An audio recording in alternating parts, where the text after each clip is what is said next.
Mitómano. Desvirtuado. By Juaní y Ana. Dios los bendiga a todos. Feliz tarde. Una vez más acá en Sin Mitómanos en su formato podcast. Recordarles que nos pueden seguir por Spotify, en las redes sociales, pero también algunos comentaban ¿y dónde más lo podemos ver? Siempre estará disponible ABN y Avivados o las redes también del Avivamiento. Por allí ustedes nos podrán seguir, así que bueno, pues bienvenidos a esta tarde en Sin Mitómanos. Así es, bienvenidos a todos. Estamos felices de compartir un jueves más con todos ustedes en Sin Mitómanos. Bueno, pues esta semana hemos tocado una serie de temas, estas semanas interesantes, pero hoy queremos enfocarnos en lo que pasa en nuestras festividades y yo creo que esto es lo que queremos hablar un poquito justo hoy, ¿no? Así es una semana especial y sobre todo este domingo será un día especial para nosotras las mamitas.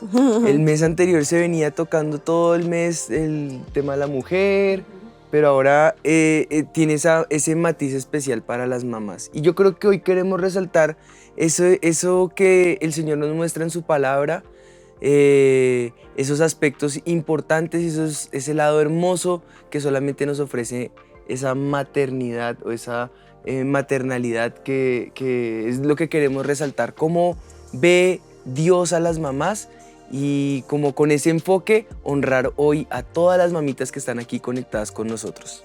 Y a todos los que están conectados, que podamos honrar, ¿no?, a nuestras madres también y entender y saber por qué el Día de las Madres. ¿No? Porque pues no solamente estoy honrando a las mamás, sino también que nosotros como jóvenes podamos honrar a nuestras mamás y realzar esa preciosa labor que ellas han hecho. Entonces, pues para darle una introducción al programa, la pregunta que tenemos es ¿por qué se celebra el Día de las Mamás? ¿De dónde sale y por qué empieza?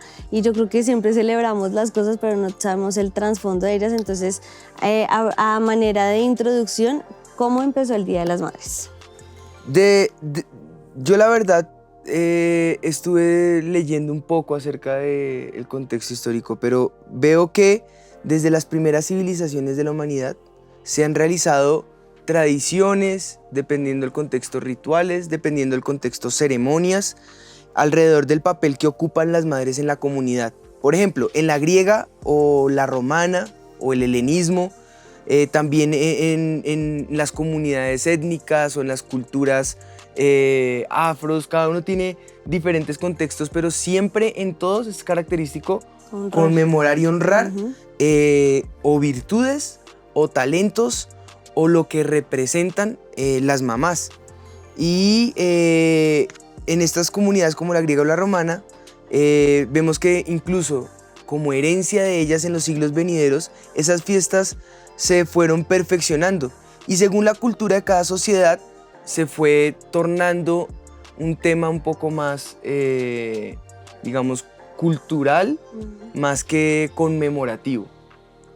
Porque cuando se conmemora es una honra, es una exaltación, pero ya luego fue como parte de una festividad, parte de una tradición y por eso se hace importante rescatar o volver a esos orígenes para entender un poco qué es lo que se está celebrando.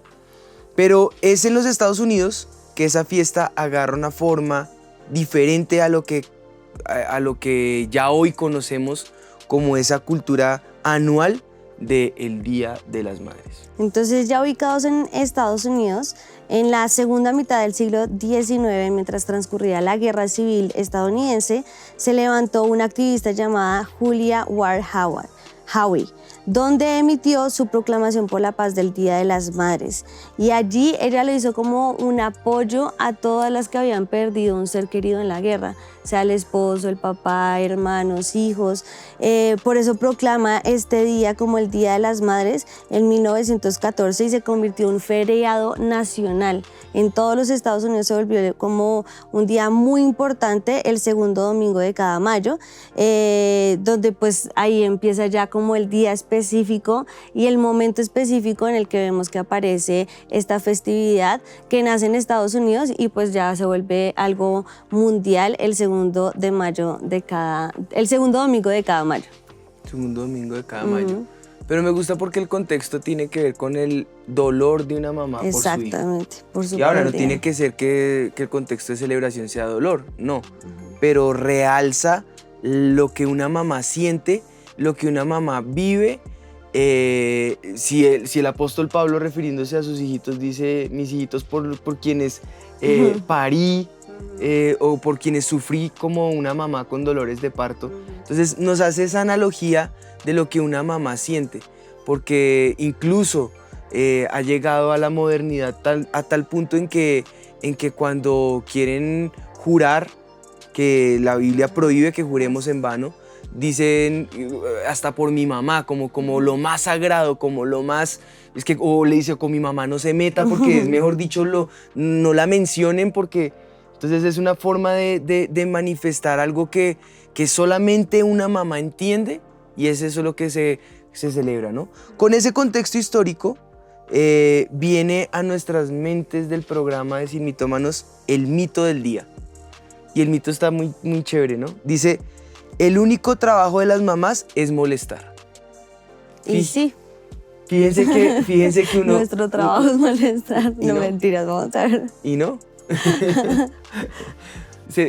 El único contexto en el que uno ve este tipo de preguntas es en la cotidianidad. Entonces por eso es bonito realzar lo que en realidad representan las mamás, lo que ha venido en nuestra tradición y a lo que hoy lo volvemos prácticamente, no sé, la cotidianidad, un fastidio. Llegan ellas a sentir, ay, no, pues es que yo solamente soy un fastidio para usted, pues, le dicen a uno. O ese tipo de cosas que lo único que hacen es desdibujar la realidad de lo que ellas han hecho por nosotros. Tenemos una imagen de nuestras madres a las que catalogamos de incisivas, porque siempre nos están diciendo algo que nosotros no queremos oír, que no nos gusta escuchar, que siempre están dando en el clavo de donde sabemos que nos está irritando. ¿Y por qué nos irrita? Porque simplemente nos fastidia. ¿Por qué? Porque nos dicen la verdad. Exactamente. Las mamás tienen la característica de decir la verdad, sin importar que seas el doctor más importante de este mundo, el estudioso, el duro de la familia, el experto, podrá hacer lo que sea, pero la mamá siempre le va a decir a uno la verdad. Lo va a tomar uno en las narices y lo va a bajar uno del cielo a la tierra en un instante. Y yo creo que uno no entiende eso hasta que se convierte en mamá. Yo creo que... Como diría mi mamá, a mí no me quiera, a mí respete. Exacto, yo creo que eso solamente uno lo logra entender cuando es mamá o papá, ¿no? De todas maneras, obviamente el programa hoy es enfocado en mamá, pero uno entiende a los papás solo cuando se convierte en uno, en papá. Y ya es como entender qué es lo que se despierta en nosotras, en esa protección, en ese cuidado, en ese amor, pero también en la verdad. Y como dice el dicho, que las mamás siempre tienen un no sé qué en un no sé dónde. Todos lo saben y uno es como, pero ¿por qué Un no sé cómo, sabes? en un no sé qué, en un no sé dónde. Pero tienen toda la razón. Y yo creo que como Con sexto dice, sentido. sí, yo creo que como dice la Biblia al referirse al parto específicamente, dice que la mujer cuando da a luz tiene dolor porque ha llegado su hora, pero después que ha dado a luz un niño ya no se acuerda de la angustia por el gozo de que haya nacido un hombre en el mundo. Y yo creo que no hay mayor gozo para una mujer o uno de los momentos que yo más puedo tener vividos en mi cabeza siempre va a ser el día en que vi por primera vez a mis hijitos. Es un amor incomparable y un gozo que uno puede sentir, en donde todo el dolor que en ese momento se está sintiendo se va.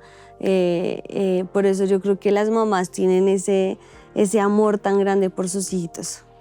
Yo creo que la labor de la mamá tiene muchas características, pero ahorita que hablabas me acordaba decías, bueno, y los papás también.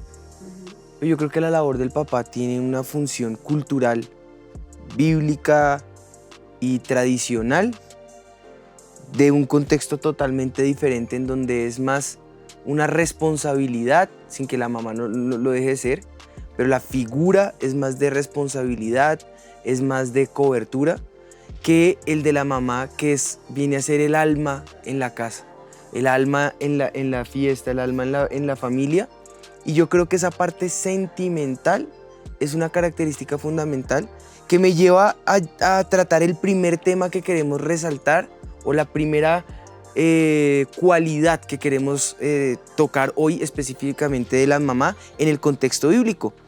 Vemos en las mamás bíblicas o en el contexto maternal en la Biblia una labor o un papel fundamental y las vemos siendo influencia, por ejemplo, para reyes, los reyes en Judá, en Israel. Pero ese primer, pues digamos que línea que queremos resaltar de influencia de las mamás está característicamente ligada en una madre que es capaz de hacer todo por un hijo. Y esa cualidad es algo que sobresale de una mamá. Lo da todo. Incluso, por ejemplo, en el mismo contexto del parto que leías ahorita, podrá ser el dolor más terrible, porque creo que no existe un dolor más fuerte que el del parto. Y más si es natural, el dolor es fuertísimo. De hecho, hacen analogías del dolor con otras enfermedades o con otras situaciones. Por ejemplo, a los hombres les dicen que cuando sufren de cálculos renales es algo que es muy similar a un parto, pero dicen muy similar. O sea, ni siquiera se parece al dolor que una mamá sufre cuando está dando a luz o cuando está con esos dolores de parto. Eso muestra a nosotros que son capaces de darlo todo. Incluso todas ellas firman un consentimiento cuando van a dar a luz. Y si les pueden preguntar a las mamás, son capaces incluso de entregar su vida si eso conlleva que el bebé que viene en camino nazca. Y si toca que escojan entre alguno de los dos, si ellas son las que tienen que decidir, van a escoger ceder su vida por dársela al niño. Si es el otro contexto en donde el papá tenga que decidir, obviamente pues es un nuevo ser, pero conoce a la mamá y es una situación difícil. Es más complicada que para nosotras que... Las variables de opciones son muchas y hoy con temas del aborto ya hasta la frialdad lleva a otros contextos, pero la generalidad es que la mamá va a escoger dar su vida por su hijito.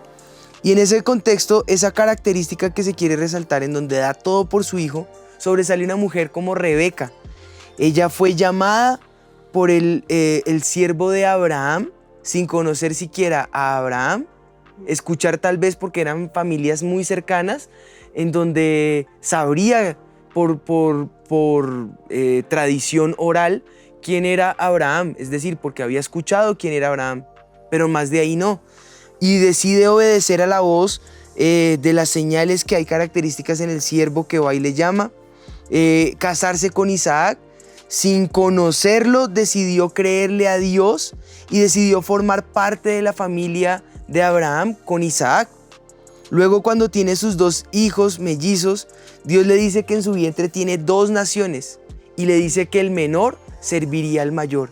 Y con ese corazón de mamá decide formar al menor como siempre fue característico en ella, de una forma en que ella sabía que iba a servir a Dios y seguir a la voz de Dios. Obedeció a las profecías que Dios había dado, obedeció a las palabras que Él había decretado sobre su hijo, sobre sus hijos, y levantó estas 2 generaciones, estas 2 naciones como hombres que sirvieran a Dios, que obedecieran a Dios, que atendieran al llamado de Dios. Era una mujer que sabía guiar a su hijo de tal manera que cumpliera con ese propósito que Dios tenía para ella.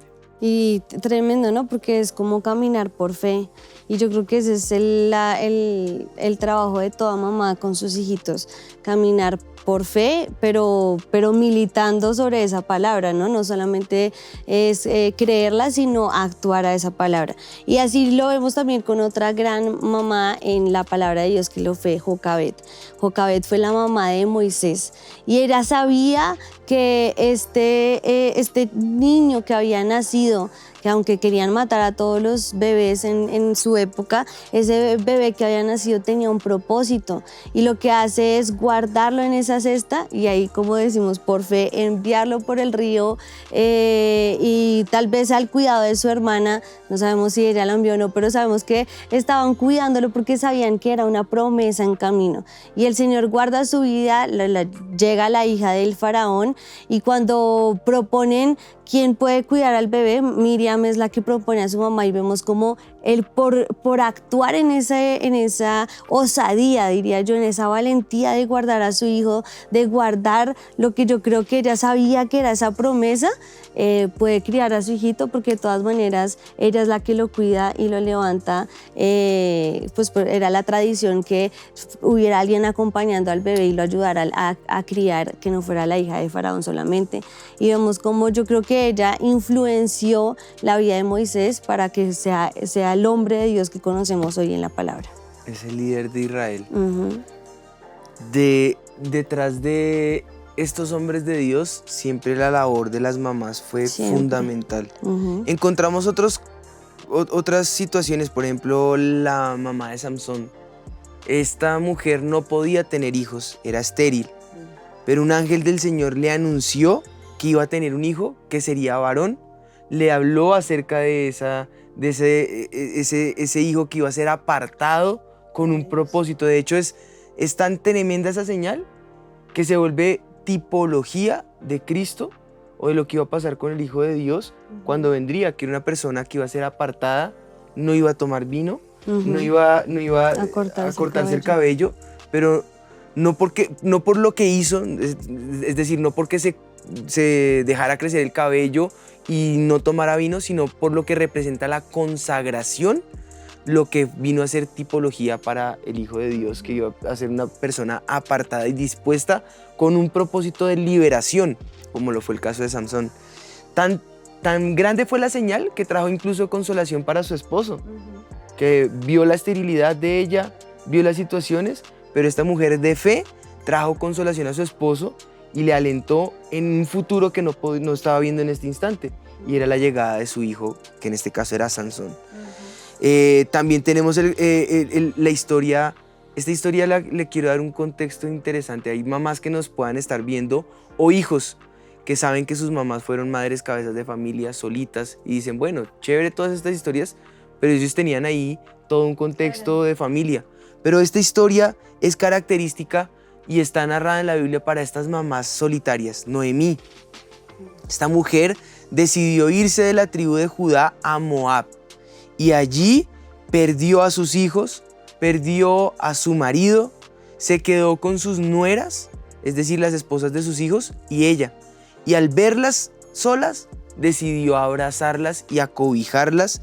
Una de ellas le dio la libertad ella le dijo, pues puedes volver a tu casa, así lo hizo, que fue Orfa, pero se quedó con Ruth, y Ruth decidió acogerse a esta mujer de Dios, tanto que la hizo como su mamá, su propia mamá. Ganó una hija. Noemí fue una gran mentora para Ruth, y de alguna manera pudo ayudarle a que no cometiera los mismos errores que ella había cometido. Le formó de tal forma que le encaminó en la visión que tendría, le encaminó en el propósito que había para ella, y fue tal la labor tan preciosa que esta mujer hizo, que Noemí hizo con Ruth, que al día de hoy podemos ver a Ruth como parte de la genealogía del Hijo de Dios. Esto simplemente por una buena suegra, digamos en este caso por una labor maternal tan clara como la que tuvo Noemí sobre Ruth, que fue tan buena que fíjate, le enfocó en el propósito que Dios tenía para ella y no causó que se saliera de ese propósito que ella tenía, que luego les animo para que lean la historia, se van a dar cuenta que en varios momentos había podido desistir, pero gracias a sus consejos, gracias a su acompañamiento, esta mujer logró el propósito que Dios tenía para su vida, gracias a una mamá, que no era su mamá biológica, pero gracias a una labor maternal como la que tuvo Noemí sobre Ruth. Y yo creo que ese ejemplo que estás dando a mí me encanta porque pues los chistes que siempre hacen es contra quiénes, contra las suegras, ¿no? Que son malas suegras, pero ella fue tan buena mamá que aunque su hijo había muerto, se encarga de levantar a su esposa, enseñarla y conducirla al plan que el Señor tenía para Ruth. Entonces, pues, en su papel de mamá, pero de suegra, acompañar a Ruth y volver a hacer lo que hizo, me parece impresionante y un ejemplo muy grande para todas las suegras que no son tan buenas suegras. Aprendan a Sean hacerlo. buenas suegras, miren que es muy importante. Yo creo que otra gran mamá que podemos escuchar en la Biblia es Ana. Ana, pues si no han oído la historia de ella tampoco podía tener hijos y era una aflicción muy grande para ella, pero ella le pide ese hijo al Señor y el Señor le responde y le da a Samuel. Samuel fue el más grande profeta, yo creo, en el Antiguo Testamento. Es que podemos cumplió ver. con varios ministerios, porque Exacto. fue el último sacerdote de la era de los sacerdotes. Exacto. Prácticamente el primer gobernante, porque tuvo características de sacerdote como gobernador, Ajá. antes de que se impusiera la monarquía, que empieza con Saúl, al cual él unge. Entonces ya pasa de una labor de sacerdotal a gobernador, a profeta. Y bueno, dentro de eso su labor pastoral, que aunque el ministerio pastoral es algo del contexto del Nuevo Testamento, sin embargo sigue estando allí, ¿no? Entonces pues una labor tan impresionante que yo creo que, si me preguntan, para mí es el líder más completo. Claro, y aparte la Biblia lo muestra como que ninguna de sus profecías cayó en tierra, Sus o sea, palabras. de ninguna de sus palabras cayó en tierra. Yo creo que esa labor fue gracias a Ana. Ana lo levantó para el Señor, lo dedicó al Señor. Su nombre significa eso. Exacto, pedido a Dios, y sabía que su vida representaba una consagración total a Dios. Y tremendo, porque Por era lo que hizo mamá. su primer hijo, ¿no? Su primogénito, y entregarlo al Señor desde muy pequeño. Yo creo que le calculan unos 5 años más o menos podía tener Samuel cuando lo entrega al Señor. 5 a 7 años más o menos. A los 8 años que se presentan. Exacto. Pero pues es como que yo le diga no a 12. chao en este momento, muy, muy fuerte, pero ella lo hizo porque sabía que se lo había entregado al Señor. Y no había virtualidad. Era presencialidad. Tenía que visitarlo una vez al año. Muy bonita. Y yo creo que él de verdad, Samuel se volvió el hombre de Dios que era por Ana. Allá no tenían wifi para hacer un Zoom. No, qué triste. Dios mío, con eso en mente, este hombre crece sabiendo qué tipo de consagración tiene para con Dios. Claro, vienen en total 8 hijos para Ana. Claro. Pero él tenía esa huella y esa característica y esa herencia de su mamá, que lo más importante no era ni siquiera la familia, era Dios. Y eso yo creo que fue característico para el clase de liderazgo que tuvo Samuel. Hay otro que no está una madre que no se ve tan como Ana, porque es que Ana incluso tiene la oración de Elí, donde el Señor te conceda lo que estás pidiendo, digiere tu vino, y toda esta historia trae una recordación clara para nosotros. Pero hay una mamá que pasa un poco desapercibida en el texto y me encanta por su fe. Y estoy hablando específicamente de Elizabeth, la esposa de Zacarías. Ella viene a ser, Zacarías y Elizabeth son los papás de Juan el Bautista. Tremendo hombre de Dios que anuncia la llegada del Hijo de Dios y unge al Hijo de Dios o lo bautiza como una señal de esa unción, porque fue característico, ¿no? Fue doble cumplimiento, fue bautizado en agua, pero en el momento el Espíritu de Dios descendía como una especie de bautismo en el Espíritu, pero ciertamente con ese característico del cielo diciendo, este es mi Hijo amado, lo que está pasando es de mi complacencia. Entonces ese hombre que se logró aislar y apartar para la causa de Dios y formar incluso a toda una generación anunciándoles que ese que vendría era el Hijo de Dios, lo había podido haber visto como su primo. Sí, claro. A Jesús, porque eran primos, Claro. lo había podido haber visto como su primo, pero no verlo como una familia, sino reconocerlo como el Hijo de Dios. Eso solamente lo podía hacer alguien que había sido desde su niñez levantado en ese trasfondo de entender por fe lo que iba a pasar, ¿no? Y esta mujer creyó, Elizabeth creyó a lo que su esposo no hizo. De hecho, en el contexto de Zacarías, el tema de la fe no fue un factor preponderante. Por sus dudas, él queda mudo. El ángel le dice solamente vas a volver a hablar en el momento en que lo puedas ver, ya que no creíste sin ver. Pues estoy parafraseando el texto, ¿no? Esta mujer creyó a lo que el esposo no hizo. También una mujer apasionada por Dios presenció el primer bautismo del Espíritu Santo en el vientre, y eso no solamente, eso es algo milagroso, algo asombroso que pudo pasar cuando se acerca a ella embarazada de Juan el Bautista en su vientre. Se acerca a María. María también estaba embarazada. Cuando escucha la noticia, esta mujer le dice: mi vientre saltó, brincó en mi vientre el bebé, y eso fue para ella una señal que el bebé que tenía María era el ungido de Dios. Y sintió la característica de la unción. Su vientre, cuando se encuentra con el Hijo de Dios, salta, ¿no? Como una señal característica de todo esto en la fe de lo que estaba ella criando en su vientre, y que ayudó a formar en un hombre de fe como lo fue Juan el Bautista. Sí, tremendo hombre de Dios, que aún era el profetizado que Elías tenía que venir antes de Jesús, ¿no? Y conocen como el Elías, a Juan el Bautista. Exacto, el Elías que estaba profetizado, tremendo hombre de Dios. Pero ahorita que mencionaste a María, pues obviamente no la podemos dejar por fuera de esta pequeña lista de mujeres en la Biblia que estamos haciendo, porque pues María fue escogida por el Señor para traer a Jesús al mundo, y yo creo que para hacerlo tenía que ser una mujer consagrada a Dios, que aun cuando vemos que el ángel se aparece, ella dice que se haga conmigo lo que el Señor desee. Ella tenía su voluntad sometida a la presencia del Señor, y yo creo que eso la convirtió en esa mujer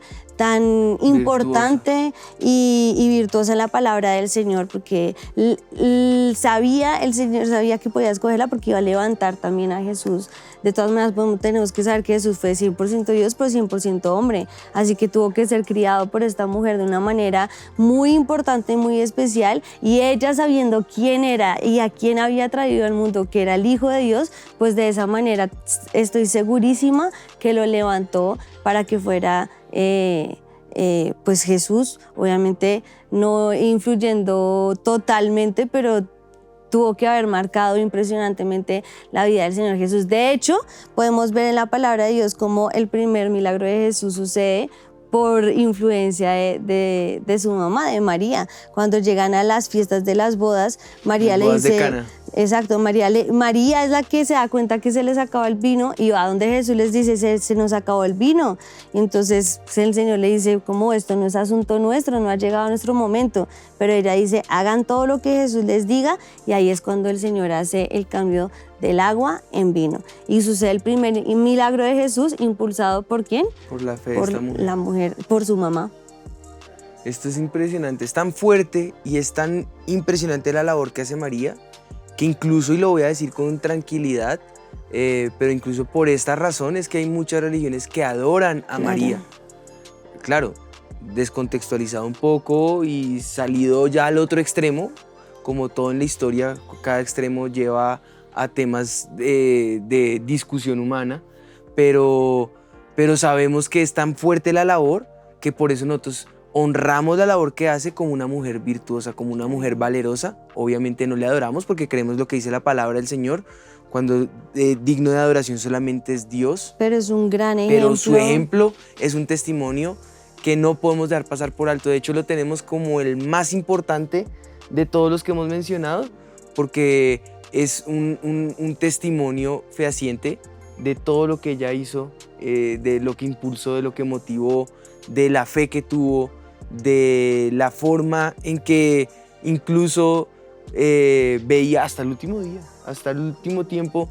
Fueron de las que pudieron ver el tema de la resurrección, fueron las que tuvieron fe siempre en todas las cosas que pasaban, y yo creo que eso es característico de una mujer que quiere levantar a sus hijos, como esa señal de consagración, como esa señal de ser apartados, como esa señal de ser dedicados 100% a lo que depende o lo que Dios tiene planeado con sus hijos. Si eres ese hijo que ha sido de testimonio, segurísimo, tu mamá tuvo que ver con esa influencia. A manera de testimonio propio lo puedo decir, la influencia que mi mamá tuvo conmigo desde pequeñito, lo que hizo por mí, los avisos que puso en mi cuarto para consagrar mi vida al Señor, la forma en que me mostró el Evangelio, no como algo culposo, de castigo o carga, sino como una pasión, pero sobre todo como una responsabilidad a la cual no podía obviar ni darle la espalda, sino como un privilegio. Es la palabra que estaba buscando, un privilegio. Y eso se lo debo a mi mamá, porque ella siempre ha estado ahí, mi mamita siempre desde pequeñito, de hecho ustedes la ven con el carácter que ella tiene, pero si algo la caracteriza a ella es su dulzura, su alegría, sus risas. Detrás de todo lo que ustedes puedan ver, poco, mucho, mediano, es la labor preciosa de una mamá, o lo que hace mi esposita con sus hijitos, como ella ha depuesto cualquier cantidad de cosas, de trabajo, de asuntos, y lo hace por amor, por fe, por dedicación a sus hijitos. Eso es característica de unas mamás que lo que están buscando es saber, entender quiénes son los hijos y verles no como los bebés que les ven ahorita, como lo hacía María. Ella no veía a un niño, ella sabía que lo que estaba formando era el propósito más grande y era el Hijo de Dios, que ella tenía el privilegio de tenerle ahí y de formarle y de guiarle y de encaminarle y de forjar esa fe que un niño, siendo 100% hombre, necesitaba, rodeándole de fe, rodeándole de circunstancias y de momentos que impulsaran su ministerio. Y yo creo que eso fue característico de esta mujer, como lo ha sido característico contigo, con mi mamá, que saben y entienden lo que hay en sus manos, que no les pertenece, sino que tal vez va a ser de destrucción para las tinieblas en las siguientes generaciones. Sí. Y eso es lo que yo creo que podemos hoy rescatar. Sí, yo creo que podemos, ¿no?, honrar a tu mami, porque como lo hablábamos ahorita con Noemí, creo que ella no ha sido una persona que solamente los levantó a todos ustedes, sino a todos nosotros. Me incluyó a mí. Ella, más que para una suegra, para mí ha sido como mi abuelita, que me levantó, me empujó en todas las áreas, porque en la personal nos ha enseñado, o bueno, me ha enseñado a ser esposa, mamá, hija también, pero en el área ministerial, la que siempre nos impulsa y nos empuja y nos anima y no nos retiene y de pronto no tiene temor en que uno haga cosas, sino la que cree en nosotros y nos empuja para todos, siempre ha sido tu mamá, así que sí, la honramos. Y si de pronto ves el programa, te amamos. Y si está este programa al aire, ha sido por motivación puntualmente de ella. Y si ustedes ven que algo ministerialmente sucede, surge o sale a luz, porque las ideas podemos tenerlas todos, pero que salga a luz, que se dé a luz, ha sido por impulso y motivación, particularmente de mi mamita. Sí. Entonces, eso es muestra de la labor que hace una mujer, que tal vez un papá no tiene eso en mente. Un papá está pensando en la vida espiritual del hijo, un papá está pensando en proveer, un papá está pensando en otras cosas, pero esa parte de impulsar, de motivar, de generar, esa es la labor de una mamá que siempre va a estar allí para sus hijitos, como lo ha sido mi mamá, y por eso lo digo, como lo has sido tú para los niños. Así que yo también quiero honrar a mi esposita por esa labor, lo que ustedes ven que se empieza a forjar en Jet, que se empieza a ver en las niñas, esa pasión por la adoración, esa pasión por amar de una forma tan importante las cosas del Señor, ha sido por esa motivación con que mi esposita ha levantado a los niños. Y yo creo que eso es parte del testimonio que hoy queremos darles. Esas mamás queremos honrarlas, queremos venerarlas en este día, felicitarlas en este día, pero los hijitos que aprecien esa preciosa labor que hacen sus mamás. Hijos, hijas, ámenlas, honrenlas y entiendan que podemos decir: este mito ha quedado desvirtuado. Nuestras madres no están para molestarnos, no están para fastidiarlos. Al contrario, Dios puso en sus vidas una guía, una enseñanza, un amor incondicional que hace que podamos seguir siendo esos profetas, esos pastores, esos ministros, esos hombres, esas mujeres de Dios, forjando un plan, cumpliendo un propósito a cabalidad, como lo eres tú en este momento para este tiempo que el Señor te ha escogido. Que seamos perfectos en los planes que Dios tiene para cada uno de nosotros, como también lo manifiesta Proverbios en el capítulo 1, en el versículo 8, dice: no abandones la enseñanza de tu madre. Esa enseñanza quedará en tu corazón, átala a tu mente, átala a tu corazón, átala a tu vida, y que sea eso lo que te ayude a trazar ese camino de perfección que Dios quiere para ti. Y se puede ser perfecto. Y para todas las mamitas que nos están viendo, también darles ánimo y decirles que no se rindan. Yo sé que muchas veces vemos como tal vez lo que esperábamos en los hijos no sucede, tal vez muchas de ustedes están luchando con algunos que se han apartado del Señor, pero les digo, no se rindan, adelante, que la oración de una madre puede muchísimo. Hemos visto, y eso que nos quedamos cortos, nos faltaron muchísimas mamás en la palabra del Señor por hablar, mujeres de Dios que levantaron a sus hijos, en la historia muchísimas mamás también que levantaron a sus hijos y fueron lo que fueron gracias a ellas. Así que, mamita, no te rindas, sigue creyendo en el Señor, que tu oración, solamente con tu oración, porque ya tal vez la enseñanza y la crianza lo hiciste, y si tus hijos son pequeños, nunca te rindas de criarlos y levantarlos como hombres y mujeres de Dios. Y si ya son grandes y tal vez ves que están por ahí medio descarriados, no te rindas, el Señor te escucha, el Señor sabe que somos ahí esas mujeres que levantamos a nuestra familia en oración, y yo sé que el Señor cumplirá ese propósito en cada uno de sus hijitos. Nunca digas nunca, mamá. Nunca es tarde. De hecho, el contexto del proverbio, cuando le dice que no abandones la enseñanza a tu madre, también le está diciendo que si dejas de estorbarlo, no va a ser vergüenza al padre, es vergüenza de la madre. Así que no te canses de estorbar en el camino, porque pueda parecer que en un momento es incómodo, pero vas a librar su alma de la perdición, vas a librar su alma de la muerte, vas a librar su alma de tal vez los planes que Satanás tiene, porque Satanás sí tiene su plan bien forjado: matar, robar y destruir. Pero con tu estorbar en el camino, con tu palabra de exhortación, de aliento, de ánimo, de impulso, de estar ahí firme, vas a causar que esa vida no sea para muerte, sino para gloria de Dios, para gloria del Hijo de Dios, para que esa vida o ese propósito que Dios tiene con tu hijo o con tu hija se pueda llevar a cabalidad, a perfección. Yo creo que podemos entonces orar. Padre, nosotros te damos gracias por este tiempo, gracias por las mamás que nos están viendo hoy, pero también gracias por los hijitos que hoy tienen la oportunidad de honrar a sus mamás. Te damos gracias porque sabemos que estas mamás no han sido puestas como estorbo o como puya o como piedra en el zapato, sino que han sido puestas para caminar con nosotros al lado, de tal manera que nos muestran ese camino recto, ese sendero de bendición, esa senda de justicia, Señor, por la cual debemos andar. Y yo clamo, Espíritu de Dios, que esa labor de las mamás hoy sea fortalecida, Señor. Hoy seas tú bendiciendo a las mamás representadas en este programa, sea porque nos están viendo o porque sus hijos están aquí conectados, Señor. Mujeres de fe, mujeres de esperanza, mujeres de valor, mujeres de amor, mujeres de pasión por ti, Señor, sean las que se caractericen en este tiempo. Yo bendigo sus vidas, bendigo a mi mamá, Señor, bendigo a mi suegra, bendigo a mi esposita, y clamo, Espíritu de Dios, que sobre ellas venga tu paz, tu bendición, tu plenitud, el reposo de tu Espíritu sobre ellas, Señor, la primavera del Espíritu para ellas, Señor. También por aquellas mamás que nos ven, que han pasado momentos difíciles, que han sido vidas duras, Señor, que han sido momentos críticos los que han tenido que vivir, sea en este momento tu Espíritu trayendo reposo para ellas, el abrazo de tu Espíritu y la consolación de hacerles saber que han hecho bien las cosas, Señor, que la tarea se ha hecho y se ha hecho bien, Señor.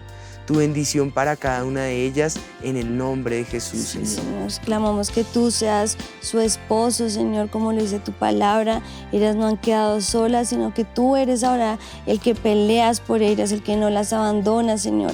Tú eres el Padre de cada tal vez niño huérfano o solo, Señor, y el esposo de cada viuda o cada mujer que está sola, Señor. Yo te pido que tú las levantes, las fortalezcas, Señor, y bendecimos a cada mamita que nos vio en este programa, Señor. Clamamos que en esta semana, en este día, Señor, que recordamos ese amor que ellas tienen para nuestras vidas, tú las recompenses, Señor, y no solamente recompensa material, sino también esa recompensa espiritual, Señor, en donde les des nuevas fuerzas para seguir, para continuar, para seguir levantando hombres y mujeres de Dios, Señor. Y clamamos que cada joven, niño o también adulto que nos ve que tal vez no ha honrado a su mamá como debe, Señor, que mueva esta noche su corazón, Señor, y que podamos salir todos de aquí seguros y dispuestos a honrar a nuestras mamás, a respetarlas, a amarlas, a cuidarlas, Señor. Que se levante una generación que ame y cuide a sus mamitas en el nombre de Jesús. Gracias, Señor, te damos por ellas. Gracias, Señor. Amén. Amén. Les bendecimos y les deseamos un feliz Día de las Madres a todas las mamás aquí representadas. Y bueno, recordarles nuestro programa todos los jueves a las 8 de la noche. Nos vemos acá en Sin Mitómanos Podcast. Esto fue Sin Mitómanos. Dios te bendiga.